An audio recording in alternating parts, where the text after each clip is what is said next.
we on? Good. Welcome to the Better Than Not podcast. Sometimes we get it right, sometimes we don't.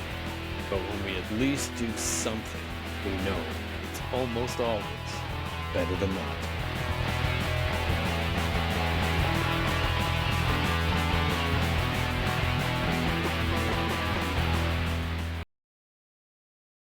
Hi there, and welcome to Better Than Not, the podcast that aims to capture shifting perspectives and thought-provoking ideas in conversation, which is based loosely on my series, A Changing Frame of Reference, which you can read on the Substack app. I hope you will. I hope you'll subscribe even.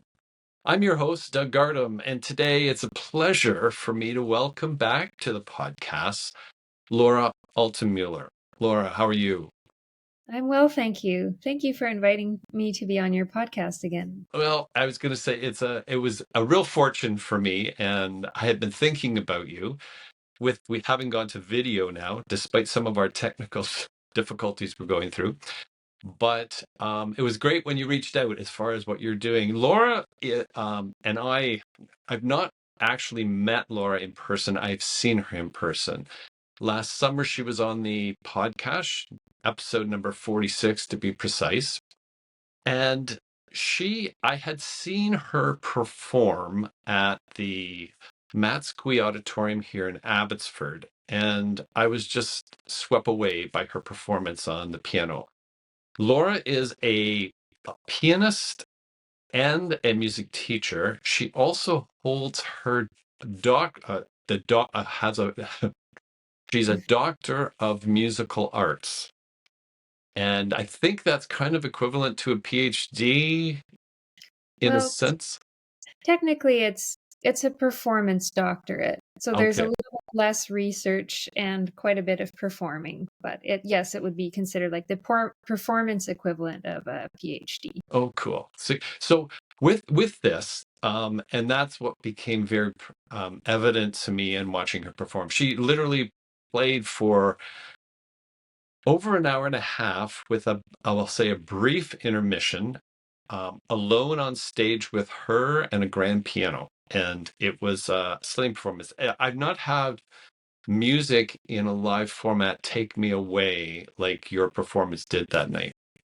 So you did, and I'm going to kind of mess up some of these, I'm sure, as far as pronouncing, but you did works by Sergei Barkowitz. Is that the correct pronunciation? Borkovich, I believe. Yeah. Borkowitz, okay, and Frederick Chopin and Olivier Messiaen. Messiaen, yes. And I had never heard the works before. There was, I think, portion of Chopin's work that I recognized, but I was just swept away by what you had done. So as I was thinking about Laura, she sent me an email to tell me that she was going to be doing another performance here in Abbotsford, and hence the podcast, Laura. Yes, yeah, I was really excited. I've been planning this recital together with a singer colleague of mine who I met in London when we were both still students at the University of Western Ontario. Oh, cool. Yeah, and I found out that she was also moving to BC to continue her studies at UBC. Oh, wow. And so I reached out to her and asked if she would like to do a recital here on the West Coast because we had performed together multiple times out in London. And I thought, why not carry on the tradition and also perform here on the West Coast? And so she was more than willing to work on a program together with me. And while we were talking about the recital, we thought to ourselves, why don't we do a themed program that have some sort of a theme that connects all the music together? And she really likes the set by Edward Elgar, Sea Pictures. And so we thought, why don't we do a water themed program? So Oh, that's kind of how that program came about. so this is something that you've been planning for a little while, or? Yes, we've been discussing the repertoire, I think, since early in the school year, I guess. Um, Wow. Okay. So that's kind of fun. So this is where it was kind of fun talking to you last time, because I always like to kind of understand the workings of the art right. and how you start. So When I saw you perform, this was, I'm gonna guess, June or July of last year. May, actually. Oh But my goodness. Okay, even longer ago. So, after that performance, what kind, like you were just recently had just, or we were relocating at that point in time. Was this a time for some, I'll say, after your performance to kind of sit back and look at what was going on in the music? Was it a renewal? What kind of a period have you been through before you started to kind of move into this new performance? well, in the summer, I mean, I was quite busy with just getting things organized as far as moving across the country, so there was a bit of that. Um, I I also attended a teacher training institute in Waterloo at the end of the summer, which Oh, was really wow. interesting for me because I really love teaching, almost as much as I love performing.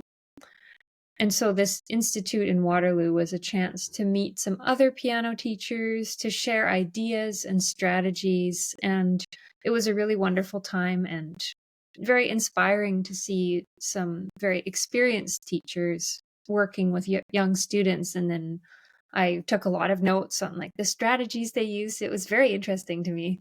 I'll bet.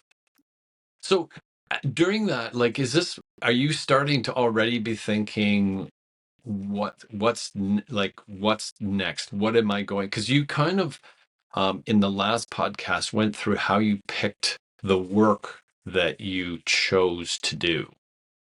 And was this already brewing when you went to Waterloo and this course that you were on?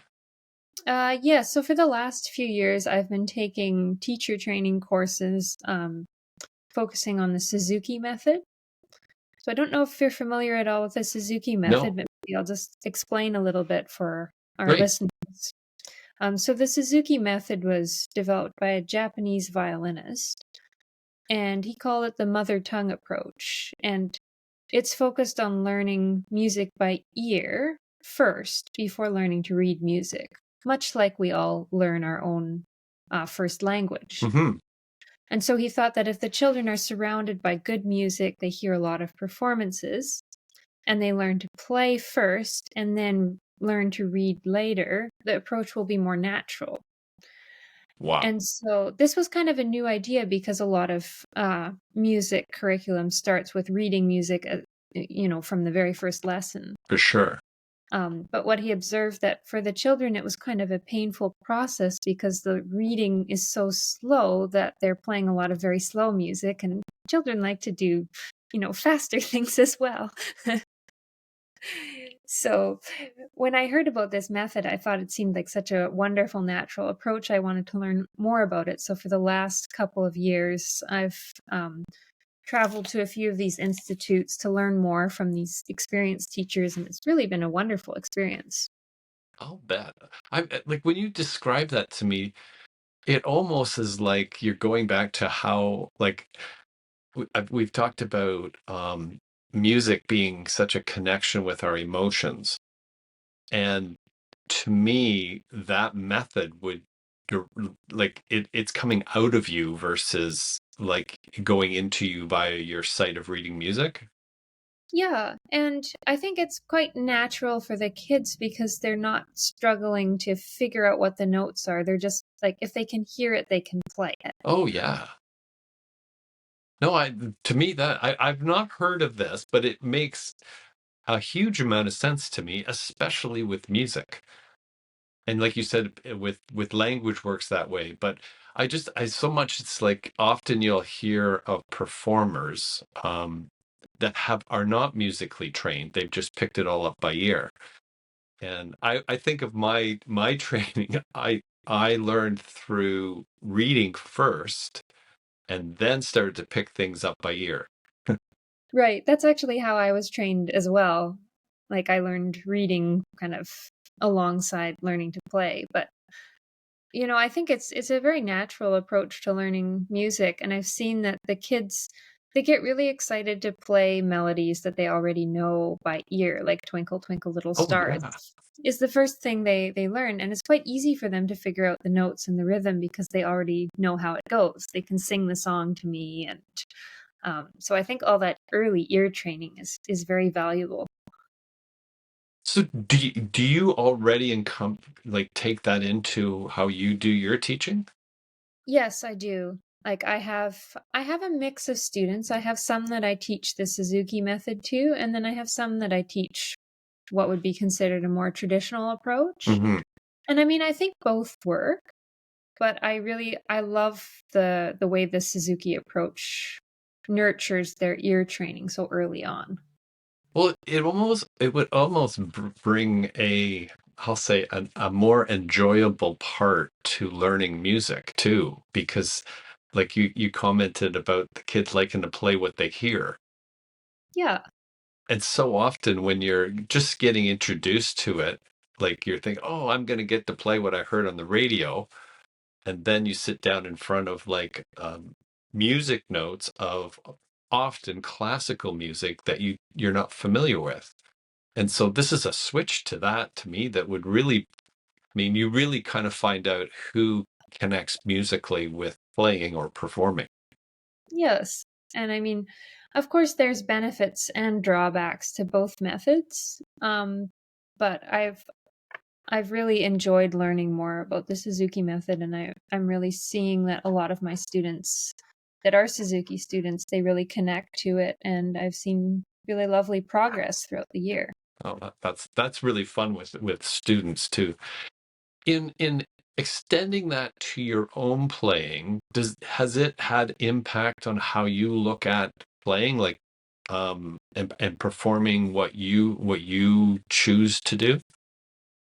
Well, I like to think that I'm always learning from my students. Uh-huh. And part of the fun in teaching too is just seeing the joy of discovery Right. because some of these pieces, they might have not heard before or just learning how to play a scale. It's really exciting for me to watch, a kid playing his first scale or figuring these things out. And so for me, that's the really rewarding part of teaching is just getting to see the joy that they have when they discover, how to do something new. Oh yeah, no, for sure on that. Well, it's interesting you say that learning from your own students, because I often think in the teaching mode, you really begin to even learn more about what you do yourself, right? Because you kind of learn the material almost in a different way. Yes, definitely. And like my Suzuki teachers that I studied with at these institutes, they strongly encourage everyone to have the whole book memorized so that you can teach for memory. Oh yeah. And that's been very valuable as well because then I'm not flipping through the book going, oh, what comes next? I can just sit down and play together with the students. And it's a lot of fun for them and for me as well. Well, that is kind of um a fun part of music too. Um, and one of the things that was duly noted at the performance of yours that I saw, like you didn't have anything on the piano. No, I did not. Like I know it's funny when people say that, but often when you're going to concerts, everyone has the music in front of them, and this is part of what amazed me, and that's why I felt that what you performed connected because you weren't focused on what was in front of the piano. You were kind of focused on well, I won't say what you were focused on. I just felt that you're part of the atmosphere that the audience is actually getting to listen and hear. Right. Does Yeah. that make sense? Yeah, it changes like how you listen to things when you have the music up there and when you don't. However, I mean, some of that too is just based on like kind of classical music tradition. Usually if it's a solo performance, it's kind of expected that we'll have it memorized. But if we're doing something in collaboration with others, Right. we usually have the music just because if one of us were to get lost or, if something happens Yes. on stage, it's always good to have the music up there for that. So, Well, it's um, it's, it's funny that we kind of brought on this because I was recently at a conference and I was hearing a number of speakers talking, and one speaker spoke directly to their notes. like literally read the notes. Right. And there was something about it that I find very disingenuous is too strong, but there's part that when you know your material, you can speak to it. Like you're going to reference it, but reading it directly, I just feel that it doesn't connect with the audience in the same way. And so in your performance and seeing that musically, there's just something about that that just takes it to another level. And it did for me that night. Oh, I'm so glad to hear that. And I mean, that's always the performer's goal, is to try to make that connection with the audience and take the music off the page so it's not something academic, but you're creating something new that the audience can enjoy. Which you did. And part of what I think is really neat with the Suzuki method that you're mentioning is you're beginning this way. Yes, exactly. And I've just like seen firsthand how much joy it brings the students. Like it seems like they're really motivated to learn, and they have a recording at home that they listen to on a regular basis, and they are very eager to keep learning and Oh like, yeah. yeah, it's really neat. No, it's funny that like you mentioned that because I've not this didn't come up in the last time I talked with you either. And I'm very fascinated by how this connects because to me music is you have to have a way to, shall we say, communicate it. Like it's similar to the written word. You've got to be able to have it written down so someone else can read it. I get that part of it. But there's something that's very strong about music that connects us in a different way than speech does. And and the Suzuki method is seems to be starting that way.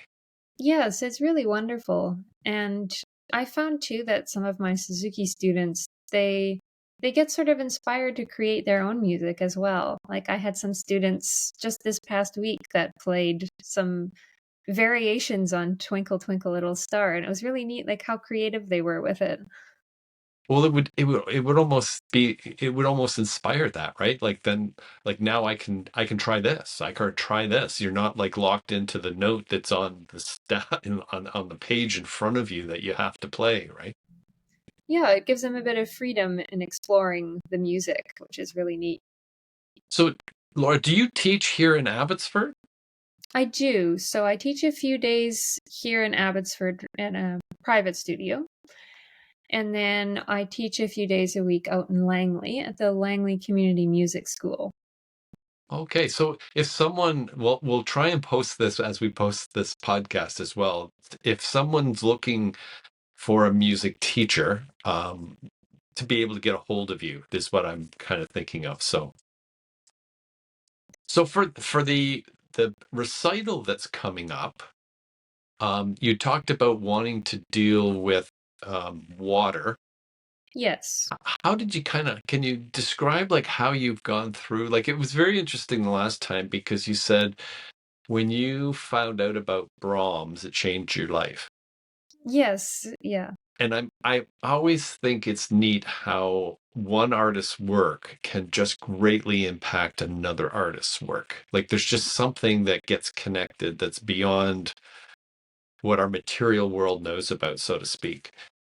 How did that kind of come about for this recital material? Well, for this recital, this is kind of the interesting part about collaborating with another really wonderful musician. Um, so, like doing the set Sea Pictures by Elgar was a suggestion by my singer colleague Noelle. And I wasn't familiar with the set before. And so I went out and listened to an amazing recording by the mezzo soprano Janet Baker. And I thought, wow, this is really an amazing piece of music.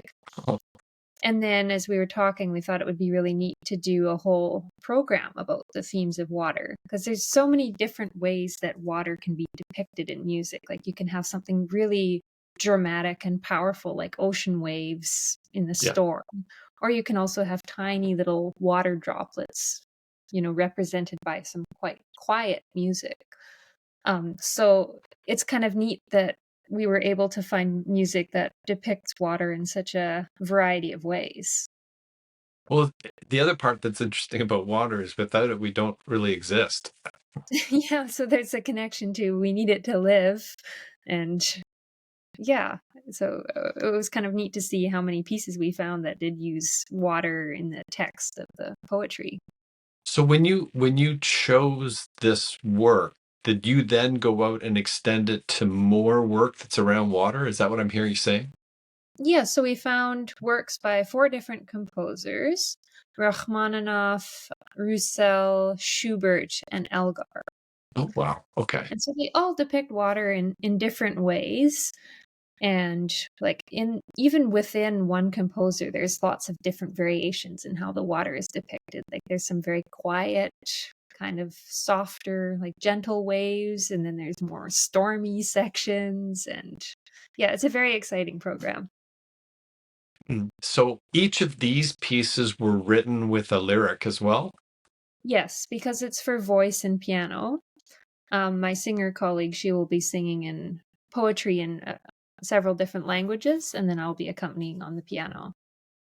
Oh, wow. So, Laura, when did you start to say, okay, did you say her name's Colleen? No, Noel. Noelle, sorry about that. That's all right. When did you start having the first discussions on collaborating on like a show or recital with Noelle? Uh, that's a good question. I actually don't remember what month it was. Um, I think it was probably early October or November. I don't actually remember Okay. the exact date. And But it, we had oh sorry, we no, had go ahead. performed in a few concerts over the last few years out in London. We've done various projects together, and like we really work well together. And so I was excited to hear that she was coming to the West Coast as well. And I was like, let's continue the collaboration. So if it's that timing of like October, November, do you do all of this in person, working together? Do you have to do a lot on your own, like a band would? Like, how do you go about now saying, okay, we're going to do this? How Right. do you go about bringing this together as like do you call this a duet? Usually we just call it a collaboration, I get, but Okay. yeah, it could be a duet. I always think of a duet with the same instrument. That's why I'm saying that. So it's Mhm. like this is so when do you start like do you start practicing this on obviously on your own and then bringing it together? Do you use technology today like sending information or music back and forth? Like how does that start to happen in a collaboration that you're going to now perform? Well, usually we'll learn our parts independently. So there's a lot of time spent in the practice room by ourselves, just learning our own parts. And then, well, I guess we sent a few messages back and forth by email or messenger about some ideas. And then, like, once we've learned our parts well independently, then we start meeting for rehearsals. And that's really where the real magic happens, is when you're putting it together and sharing ideas. Like, we might say, what do you think about this tempo? Is it too slow? Is it too fast? How do you feel? And then we try things out. Sometimes we'll try a few ideas like, oh, how would it feel to get louder here? Or how would it feel to get quieter? So we might try it three or four different ways and then decide what fits best or what works for this particular section. It's a very interesting process. And no doubt fun. Yes, lots of fun. I always enjoy it. The other part that I think might be kind of, and it would be, I always think it'd be neat to be like a fly on the wall on sessions like this Right. because like you hear things because you're both, I'm going to say, I don't think this is the strong enough word, but very proficient in your musical abilities. So you can do things like you can imagine things and then do things that if you don't have that musicianship, you just can't do. Right, and I mean, yeah, that comes with practice too, is just being flexible in the moment. If someone has a different idea about how they'd like to do something, different tempo, like, ideally, we should be able to do it on the spot. No, that to me that would be a really neat thing. So With what you started choosing, did you go through a number of pieces or works that you just said this isn't going to work so well, or did you keep what you first started with? How did that kind of go through? Go. How Um, to? well, we sent each other some suggestions for repertoire. And then, yes, there were some ones that we decided not to do because they weren't quite the right fit technically, or we thought it didn't quite fit the program. So yeah, there was a little bit of discussion around what would work best. And then I guess part of that process too is deciding on the order of the pieces, Yes. something that flows together and, you know, ends starts and ends in a convincing way. So that was my next where I was going to go is how do you figure out that order of because you started you're doing Rachmaninoff. Yes, Rachmaninoff. We're doing Rachmaninoff, pardon me. Schubert and Roussel and Elgar. The Elgar is the most substantial work. I believe it's about 25 minutes, and it was originally written for orchestra and voice. Oh, And so the piano part is what's considered an orchestral reduction. So it's taken all the parts that would be written for orchestral instruments and have them played on the piano. fun. Yes, and it has a certain grandeur to it because it was written for orchestra, and so with that in mind, because it is the most substantial set, it makes sense to end with it. Ah, okay. Interesting, interesting. So it ends almost in like a crescendo, like a climax from the Yes, sounds what you're saying. yes, the last song is quite dramatic, it has quite a strong ending, so it makes sense to put that one last. So you do this kind of like a story, I guess, do you? Like as far as trying to put together a story musically. Yes, yeah, in a way, like I mean, sometimes with whatever pieces we've chosen, there can be more than one way to make it work. Like the shorter pieces on the program, like the Roussel and the Rachmaninoff and the Schubert, the order of those could be switched around a little bit. Okay. I mean, sometimes it depends too on us as performers, which piece do we feel most comfortable starting with? Right. Because sometimes like we feel the most nerves when we first begin playing, so it's always good to have something somewhat comfortable or very familiar to start with just so you feel like grounded and you know comfortable when you first begin. So in starting like so October, that's about over. That's not 6 months ago, something to that effect. Has Noelle already moved out here? Yes, she's been here since I think this summer. Yeah. Oh, okay. So you were able to this I was thinking that she was still in Ontario, and No. that's why I was talking about doing the collaboration via technology. But so you've been able to actually rehearse and practice live together. Yes. Ah, Yes. okay. That's kind of a neat feat. Um, I know this is probably a hard question to ask, but which do you find easier to prepare for in having done the two? Like with working with an ensemble, like with someone else, collaboration, or like what I saw at Matsqui, you've done a solo act for an hour and a half of playing. Well, I mean, both of them take kind of a different set of skills. I mean, performing a solo program is quite demanding, especially because you're the only one up Yes. there. But of course, like there's challenges too to collaborating as well. I mean, I think it depends very much on the repertoire because there are easier solo programs and there are more difficult solo programs, and there's really difficult collaborative repertoire, and there's also easier collaborative repertoire. So I think it just depends. Oh, okay. In this program, it's a is it an hour and a half long? Do you know? Oh, this one's a bit shorter. This is 45 minutes. So that my question is, how do you decide on that? Oh, well, I guess that just came together because Well, we had these pieces we wanted to do, and I guess once we worked out the timing, that's how long it ended up being. Okay, so you didn't have like a set time that you were gonna make it. This is more, I'll say, almost a more organic kind of. This is how long it should be. Right.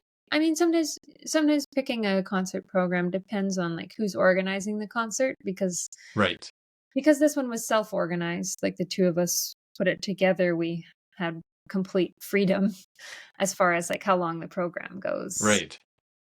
So, we decided it would be nice to do it, 45 minutes, no intermission, just have the program all in one go. Oh wow. Okay. Do when did you get to the point where we're we think we're kind of ready? Because you've done this for a number of years. After you kind of go through the activity, one of my favorite parts in you describing the work is choosing the work. I just think it's like, to me, that's a very creative. And then when you have the abilities to play, that musicianship, that gets to be kind of a fun. It's still demanding, but a fun thing. But then you get to the point of, okay, now we're, as a solo artist, you're the only one that has to decide this when you do the solo work. Right. How does that work in the collaborative sense? Like, because do you both get ready at the same time? Like, how do you know, like, okay, this is ready to perform in front of someone? Well, I guess the answer in a way is like nothing is ever really perfect. So even while we're working on something and it's ready to perform, there's always more work to be done. So it's kind of hard to say at what point it feels completely ready. I don't know. I always feel like there's more work to do, like more polishing and I don't know, like talking to fellow musicians too, sometimes they say, "Oh, it took me 20 years to fully understand this piece of music," or "I play it differently than I did when I was a teenager," or "I've just matured with the piece." So, Interesting. Because in many ways, I think I even compare this to like writing. I remember hearing Margaret Atwood time say that if I waited till it was perfect, I'd never write anything. right.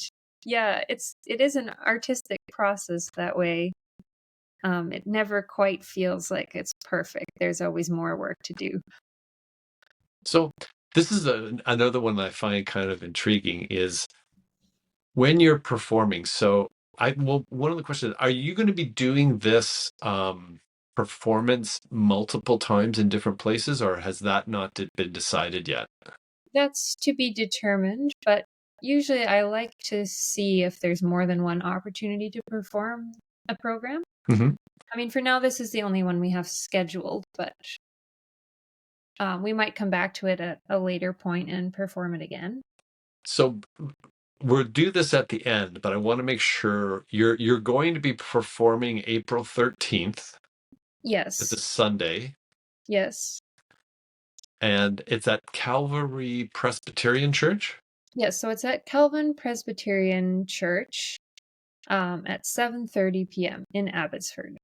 Okay, so we'll repeat that at the end, just so that we get it kind of in there at least a couple of times as far as that, because I'm excited that this podcast might actually go out before your performance. So, Right. and that's the plan. So, with the idea that, I mean, going back to my question, and this is one of the things that when I'm listening at your performance last May in Abbotsford, like I'm listening to this, and it's like this is perfection, if as the listener. Like I'm just like not a note was played wrong. Like it was incredibly executed, Laura, the way you play. Well, thank you. That's very kind of you. And my question is, you did that in a few different places, correct? Yes, I did. I performed it in Ottawa. I performed it in London as well. Um, So when you're going through that, like, you have your own analysis of your performance as well.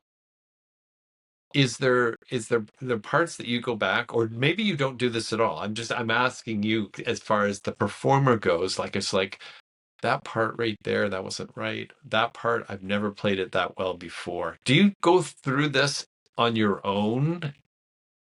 Yes, I always do. It's almost impossible not to. Like after a performance, I sometimes I'm quite self-critical and I think to myself, "Oh, that one was too fast," or "Oh, I didn't play that the way I wanted it to."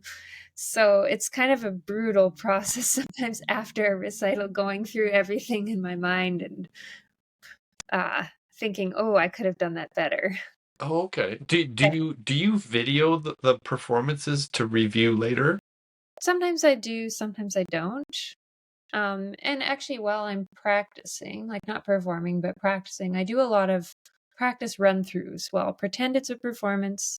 I put my phone on video memo or voice memo, sorry, and listen to it back afterwards and kind of get a sense of what went well and what didn't and what can I work on. It helps Okay, keep the practice focused as well. interesting. So you will go back and review this. Yes, I will. So another question I have, and this came out of you'll laugh at this, but the Formula One world of motorcycle racing. Okay.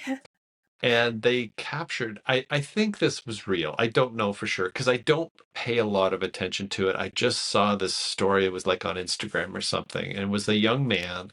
He was literally sitting in the chair in the pits. And you could see he had headphones on and he was going through the course in his mind. Like like his whole body was contorting as it would on the bike.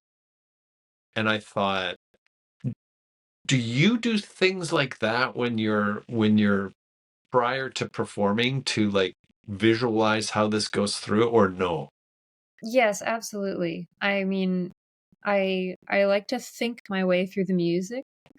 And sometimes if I'm traveling on the way to a performance, I in a train or a bus or whatever, I might have my music with me, and sometimes I just sit there with the music, look at the notes, and then try to imagine how it sounds in my head. So, yeah, I do very much the same thing. It's kind of interesting that you should bring that up about that race car driver because I hadn't thought about that before, but yeah, I do the same thing. Well, it was I'd not seen something like this before, but it was so like it's because I kind of like there's almost like an art that goes on with sports as well. Well, I shouldn't say there almost is. There's definitely art that's involved with it, and how this like the way he even sat in on the chair looked very uncomfortable. Like he was literally leaning so far forward that his chest was on his thighs. He was full racing gear, and except for his helmet, but you could just see how he was tweaking like the throttle on the bars of the motorcycle, and it was like quite fascinating to watch.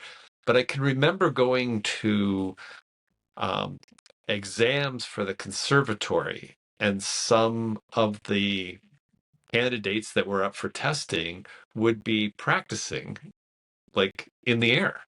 Right. And so I'm thinking, I wonder if Laura does that as far as going through that. Because I like, how do you relax when you're when you're thinking, I have to do this? Well, you probably don't think that way. Like, I have to do this for 45 minutes. Like, you're just trying to like I'm trying to bring what goes through your thoughts to the listener to the podcast. That's what I'm trying to because I'm so fascinated by how our minds work this way. And especially for someone at your level of musicianship and what like like for your show coming up, the recital, like it's this is the engineer in me.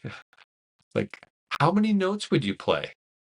Oh, goodness, I have no idea. Lots, I guess is the short answer. Well, it's not something you would even measure. I kind of realize that, but it's just one of those things that it's like, and all of those, now you're working with Noel, and not only do you have to remember for the piano, the sound of your instrument, but it also has to be coordinated with Noel, right? And her Yes, voice. but that's part of the fun of it too, Yes. is, we inspire each other on stage and Yeah, it's always that's the really fun part about collaborating. Do you have moments when you almost leave yourself when you're performing like this at this level? Sometimes, I mean, a lot of the time it's just, you're focusing and trying to connect with the music, and yeah, but there are some moments where it almost feels like time stops and you're just sort of lost in this music. Um, yeah, it can be quite unearthly in a way. Like, do you feel like you're watching yourself in essence? That has happened before. I mean, sometimes it's scary if you zone out for a second and your hands keep moving on the keys and then you come back into focus. It's very strange to see your hands will keep moving even if your mind isn't there. It's a bit weird. To me, it's remarkable because it's that ingrained in you that and that maybe is the question I've got with regard to being ready for performance. It's almost like you can perform this without the thought that goes into when you're trying to learn a piece. Like your Yes. fingers are moving and it's almost like an extension of yourself versus you doing it. Yeah, like if you're at the point where you're thinking, okay, in the next bar I need to play a G sharp, then it's probably not quite ready yet. That's a good way of looking at it though. To Yeah. me, that's interesting. So, but so now, do you have to, when you go to practicing, so you continue to practice this probably on your own, I'm going to guess. Yes. Um, then you with Noah, like what kind of time commitment are you looking at when you're doing this? Well, it depends on the program. But we've met for 2 kind of long rehearsal sessions, like, I think we did about 3 hours each time, Okay. and we'll probably have maybe 1 or 2 more, like, longer practice sessions together before the concert. But for that, it really depends on the program because I've done recitals with other musicians where we've worked together for like a whole school year, meeting once a week or once every 2 weeks. And then sometimes I've done concerts where we have 2 rehearsals and we go on stage and play. It just kind of depends. Well, to me, the other part that starts to happen is, and I'll go back, I'm going to ask you this. This is the other question is how much do you practice a day? But before I go to that, is there's probably things you become aware of in a collaboration that you just know where Noelle is going to go, or she knows where you're going to go. You just know this because you're so connected with how the pieces are to be performed.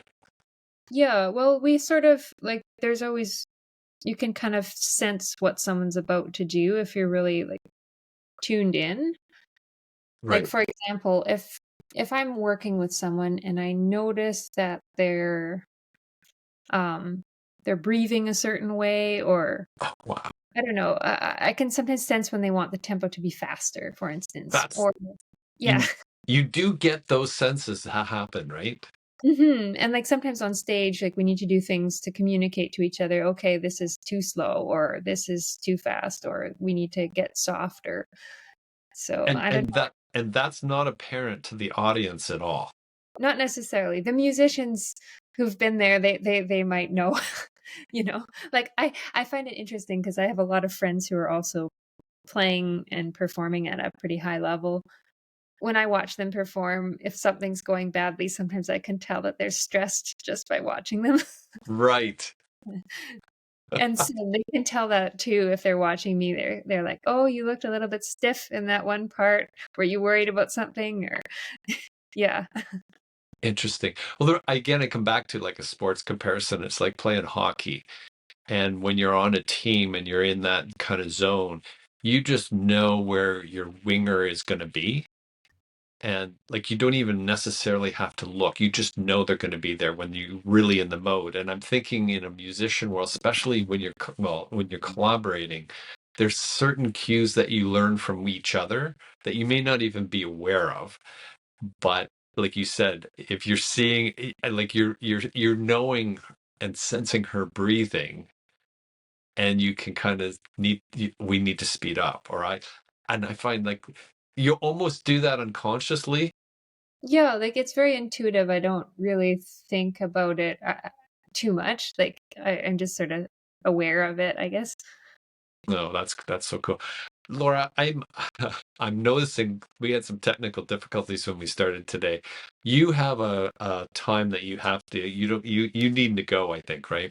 Yes, I will need to head out. So before you go again, where is your recital taking place and timing on it, just to get another promotion shout out for it? Yes, thank you. So the concert is Sunday, April 13th at 7:30 p.m. And this is at Calvin Presbyterian Church in Abbotsford. And it would be wonderful if you could join us. The program's 45 minutes with no intermission, and admission is by donation. So kind of a give what you can, or if you can't, that's fine. It's pretty casual. There's not supposed to be any barriers to entry here. Just want people to come and enjoy a good concert. So to let you know from a personal experience, having seen Laura perform already, you're going to witness something very special in this performance. And I haven't seen it. I just know what I saw when Laura performed here back last year at the Mat Squeak. Also, if someone's looking for music teaching lessons, how can they get a hold of you, Laura? So if you're looking for lessons out in Langley, you can search Langley Community Music School and get in touch with the office there. And if you're looking for me, you can request my name specifically at the office. And then here in Abbotsford, if you search for the BCRMTA website, that's the BC Registered Music Teachers Association. Mhm. If you search my name, you can find my email and get in touch with me about lessons. Very cool. We'll try and put some of that in the description for this particular podcast as well. Laura, I can't thank you enough for joining us again on Better Than Not. It's just fascinating going through the world of an artist to me, and I hope you've got we got a little bit of that understanding from what you were able to share. And all the best on your performance on the 13th. And I hope it moves into doing this multiple times. Yes, thank you. Thanks for having me on the show. And as always, it's a real pleasure to chat with you about all things music. No, no, it's a lot of fun. If Laura, if you could just stay on for a minute, and with that, I'm going to say goodbye and thank you for joining Better Than Not. I hope you enjoyed this podcast with Laura Altenmueller. Bye for now.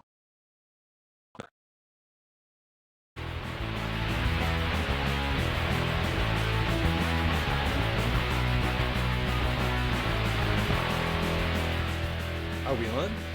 Good. Welcome to the Better Than Not podcast. Sometimes we get it right, sometimes we don't. But when we at least do something, we know it's almost always better than not.